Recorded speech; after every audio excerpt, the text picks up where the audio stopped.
Ever wanted your Facebook profile look more complete? Like adding your university details so people know your background? I'll walk you through how to do it step by step. It only takes a minute. Start by opening the Facebook app on your phone. Once you're in, tap on your profile picture to head over to your profile page. This is where all your personal info is displayed. Now look for the Edit Profile button and tap on it. This will open a page where you can customize different sections of your profile. Scroll down slowly until you find the Education section. Here you'll see options related to your school and academic history. Tap on Add or choose secondary school or college to continue. A new screen will appear, and this is where you can add your university. Tap on Add University. Then in the search bar, start typing the name of your university. You'll see a list of suggestions pop up. Just select the correct one from the list.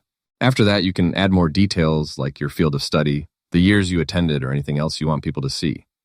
Take a second to review everything. Make sure it looks right, and when you're ready, tap Save.